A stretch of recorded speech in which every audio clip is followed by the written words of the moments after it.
Les algues vertes qui envahissent certaines plages bretonnes, le problème est ici au cœur de la campagne des régionales. Le gouvernement a lancé un plan d'action contre ces algues causées par les nitrates issus des rejets agricoles, mais le combat promet de durer des années. Qu'on soit découragé ou mobilisé dans la région d'Ilion, personne n'ignore le phénomène. Les algues vertes, je suis vacciné, quoi. Je compte plus rien là-dessus.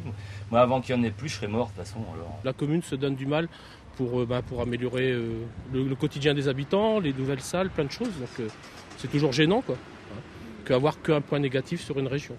Pour André Olivreau, inlassable militant contre les algues vertes qui ont tué un cheval et sont suspectés d'être la cause du décès d'un employé communal l'été passé, la région devrait coordonner la mise en place du plan gouvernemental avec les élus locaux, les agriculteurs et les associations environnementales.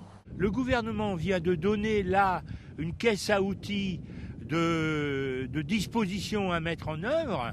Eh bien, il faut que les élus de la région deviennent, et l'élu en charge devienne le chef d'orchestre de la mise en œuvre d'un plan d'éradication des algues vertes.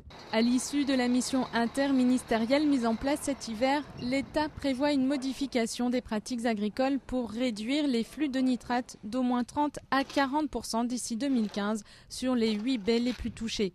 Une action délicate à mener dans une région où l'agriculture est le premier moteur économique et où les producteurs ont déjà l'impression d'avoir fait de nombreux efforts. Ce qu'on veut aujourd'hui, c'est qu'on nous accompagne sur certains projets que nous on aura, comme là dans la mission interministérielle qui vient de sortir, c'est des projets comme la méthanisation, c'est des projets qui m'intéressent, mais je le ferai si je me sens maître d'œuvre.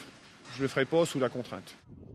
En attendant, la France est toujours sous la menace d'une amende européenne de plus de 28 millions d'euros pour non-respect des directives de Bruxelles.